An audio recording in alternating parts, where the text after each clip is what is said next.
Welcome to the Mindset Architect Podcast, where it's all about creating the life you want, the business you want, and making a real difference. Join us in unlocking the code to true success. And now your host, Tony Caliendo, Master Coach with ReThink Coaching. Welcome to the Mindset Architect Podcast, episode number 125. I'm Tony Caliendo, Master Coach here at ReThink Coaching. And as always, I just want to thank you for sharing your time with me today. Time truly is our greatest asset, and the fact that you're willing to share your time with me truly does mean a great deal. I'm going to talk about something today that may jostle your brain a little bit, and I love doing that, to be honest, because it gets us to think differently. It gets us to see things differently. It causes a bit of confusion on your brain, which requires it to process differently. And most importantly, I believe what this conversation may do for some of you is get you to act differently. I know I've been a coach for a long time, and I remember years ago when my clientele started moving up into higher level of production. So I was having clients in the upper 6, low 7-figure income bracket, all having a common theme. I've built my dream business and it feels more like a nightmare. I've built my dream business and I am burned out. I've built this dream business and I'm ready to walk away from it. I built my dream business and I don't know what to do. I'm unhappy. And that happens a bit. And this is the reason why I believe that happens. We've been conditioned that to continue to succeed and continue to move up, whether it's in production, it's sales growth, it's promotions, whatever it is, we've been conditioned to believe that that path forward is simply by doing more. And I will tell you that definition of success is broken, in my opinion. And I've helped a lot of clients fall back in love with their business, fall back in love with what they're doing, fall back in love with their lives, simply by taking a peek at what they're doing that is helping them define success. And I want to talk about that today. This is one of the things that I've done in my businesses that has made the biggest difference. It has allowed me to appear to have a simpler approach to business and to have balance and fun and joy and enjoyment while not decreasing productivity, while actually increasing productivity. And I want to share it with you. So let's dive in and talk about a few talking points that I want you to consider as we go down this journey of when more stops working and what might be some hidden costs that you're experiencing that you're not aware of. Number one is the model that we have inherited about what success is. I think about this a lot. And when I ask clients or people that I'm speaking to in a room, what is your definition of success and where did you get it from? What is your definition of success? It takes people a minute because they default to the model and the definition that has been gifted to us through generations.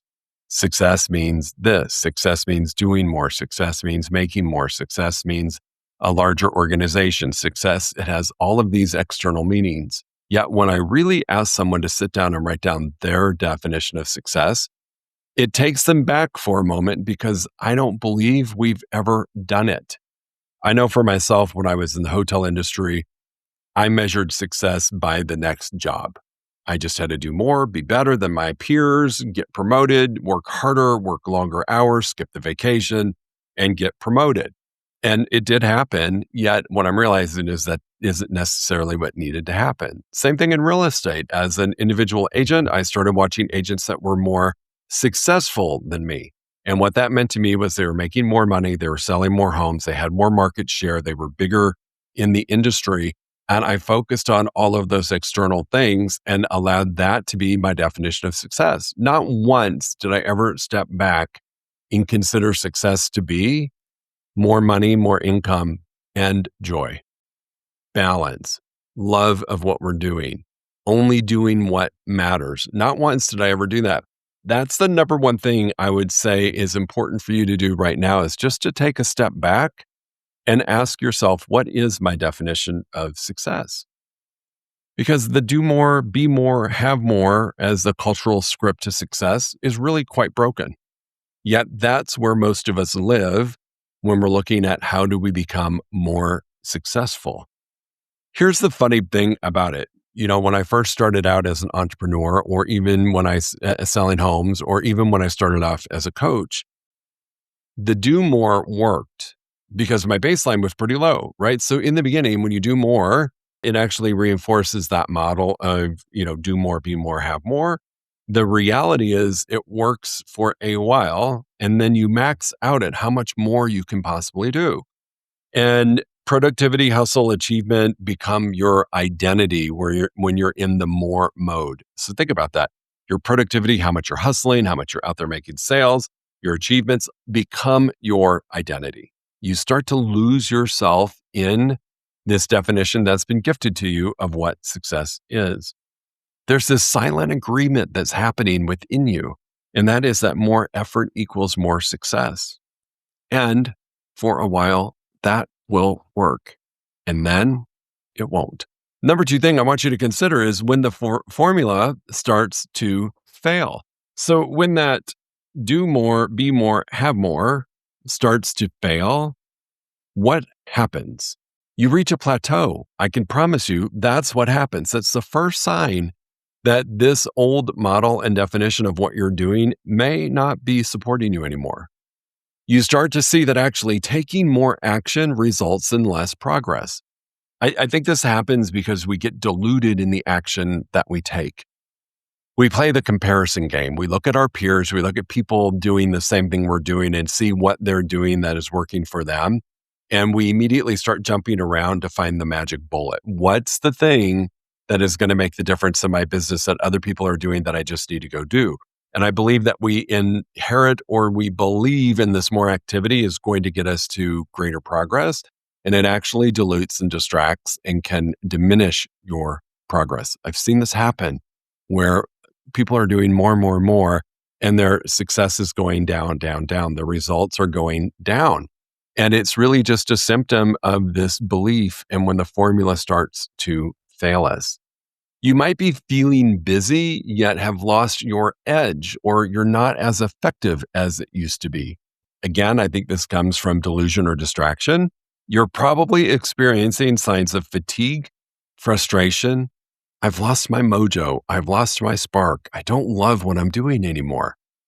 These are symptoms of when the formula, that old formula, be, have, and do more, starts to fail.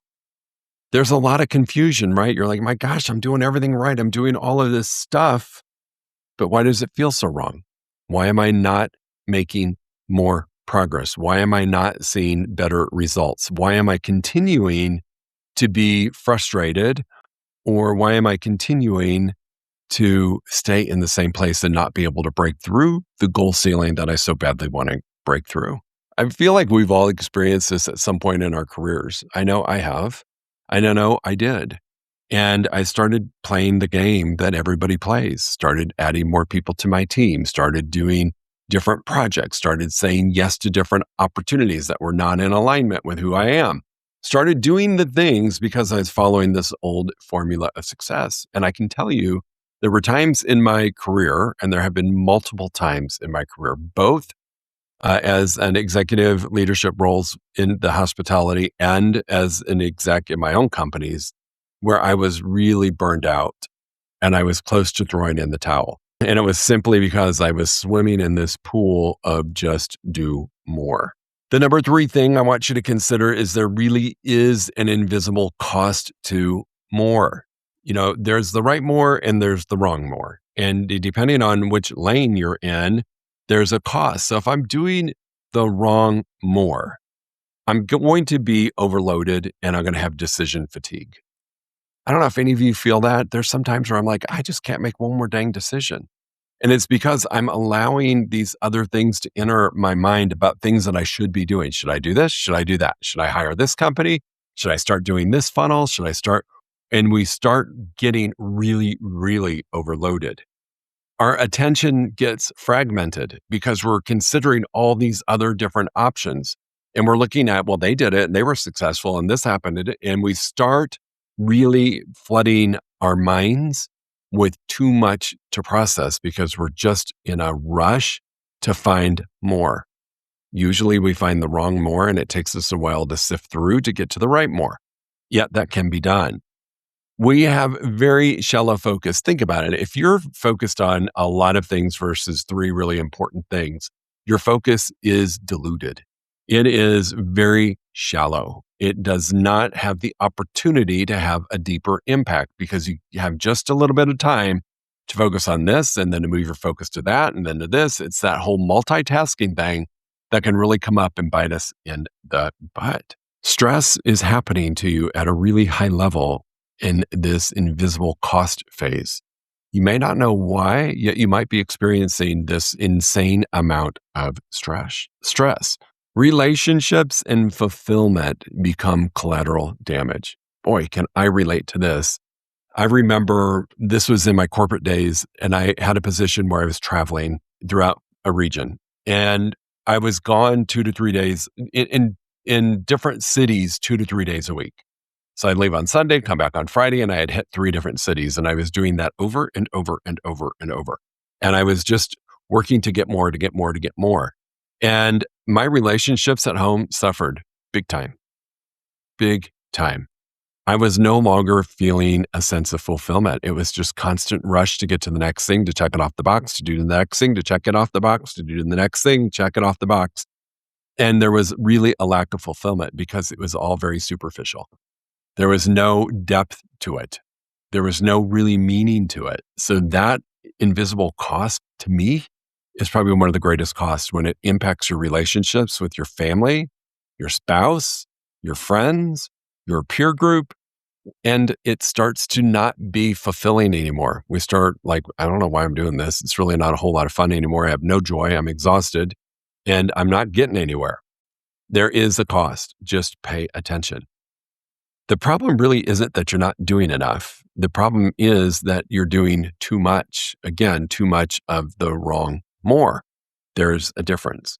Number 4 thing to consider about high performers, high performers don't quit. They tend to just accumulate, meaning achievers respond to friction by adding more. So if you're a driver, which I am, and I think a lot of us are in the lane of entrepreneurship, we're drivers. We like to move the needle, move forward, constantly be doing more. And in that, we achieve or intersect with friction. And when we intersect with friction, we respond by doing more. Regardless if it's the right or wrong more, we just feel like we can bust our way through it. We tend to look at new goals, new systems, new strategies. We accumulate things and disguise that as progress. Well, I'm going to do this, I'm going to do that. And we think that's progress because we've agreed to do more. The real progress happens when you do the right more and you move ahead and you start to get the results that you want. So high performers tend not to quit until they get beyond burned out.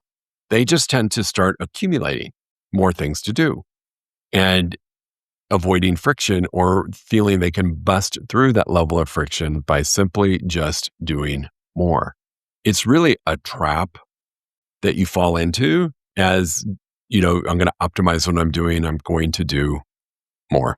There is a plateau, which is the 5th thing I want to talk to you about, that happens when we're out of alignment.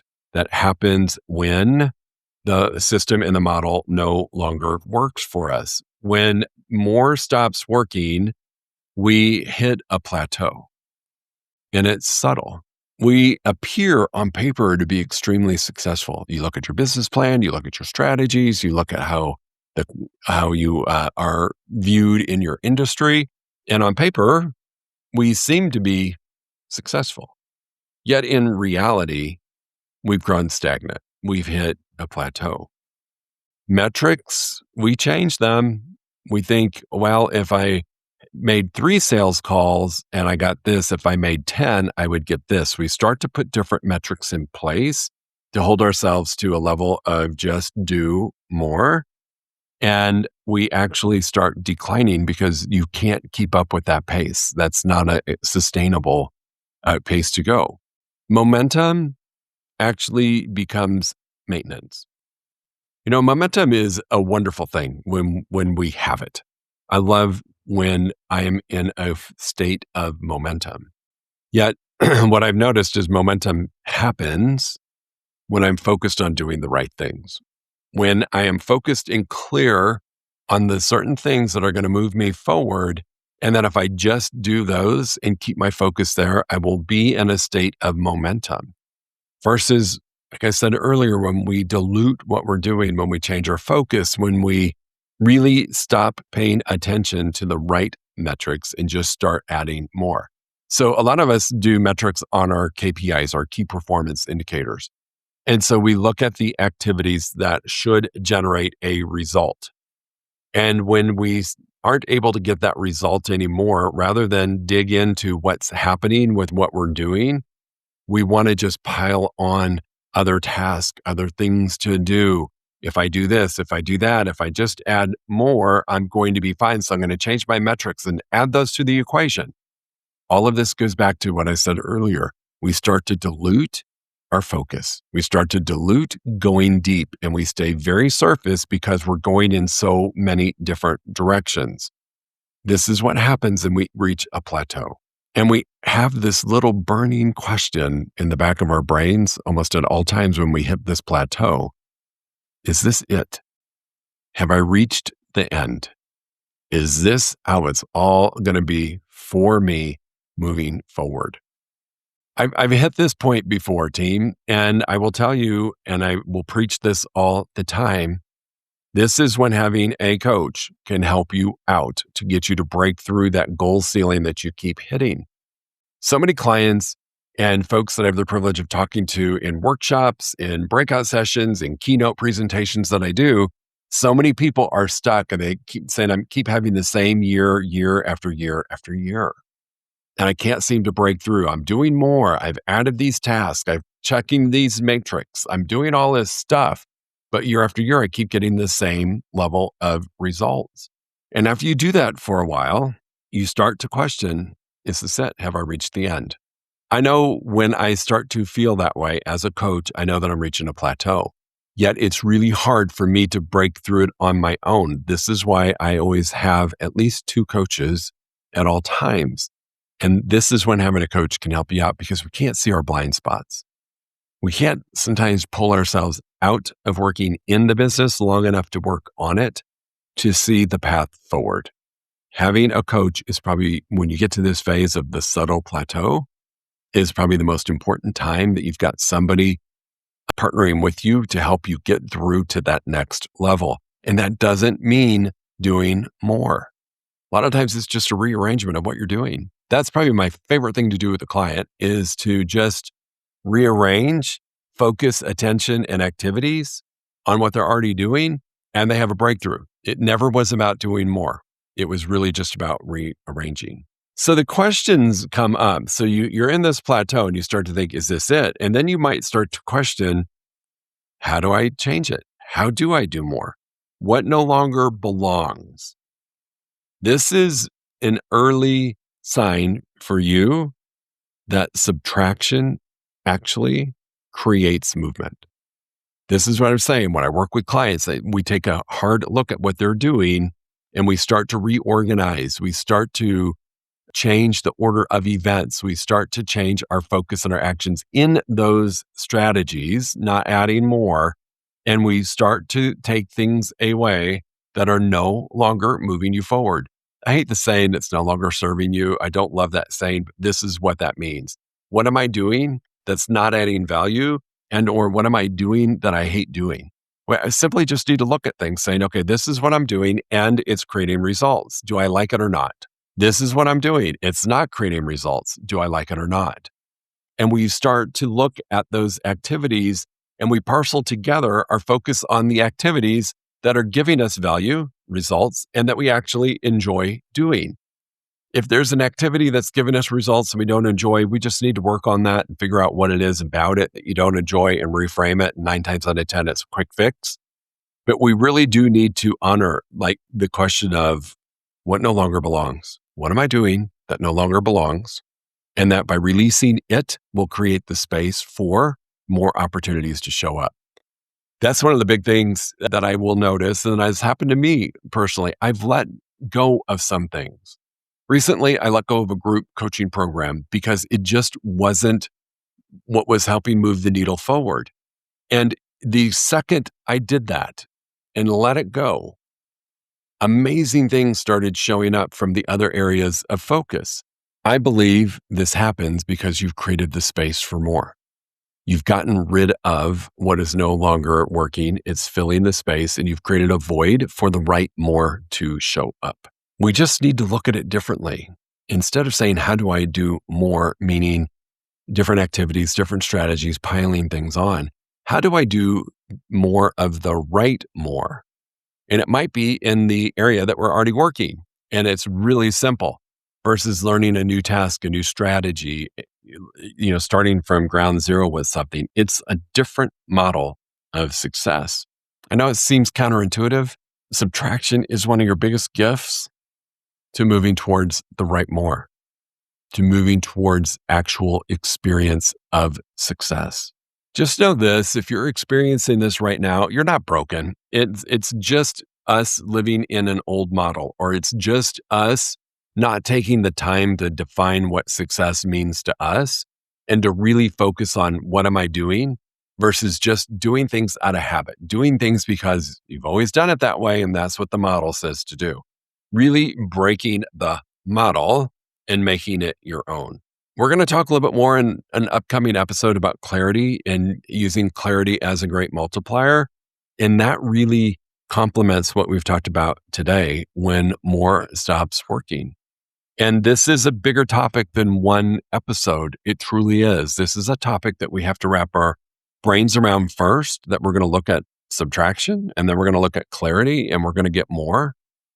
And it's true, we're going to end up getting the right more. So I just invite you to maybe take a listen to this episode twice and see what you missed the first time, because your brain is busy right now processing a different way, a different approach, a different technique than ever maybe shared or discussed with you in the past. And it's opening up new neural pathways in your brain that are going to take you a minute to wrap your brain around and get used to, and to enjoy that journey a little bit more than the journey you've been on. As always, team, if you have any questions, please do not hesitate to reach out to me. Tony at ReThinkCoaching.com is probably the easiest way to find me. That, and I'm all over social media outlets, Instagram, Facebook, LinkedIn, occasionally TikTok, not that often, but you can find me. So if you've got questions about this new concept about when more stops working, don't struggle, just reach out. I'm happy to help you any way that I can. I'll see you guys next week. If you enjoyed listening to this podcast, you must come check out the Mindset Architect Group Coaching Program. It's our monthly program where we explore the power of your mindset, help you identify what you truly want in business and life, and then help you reach those goals. Come check us out at rethinkcoaching.com/group-program. That's rethinkcoaching.com/group-program. We'll see you there.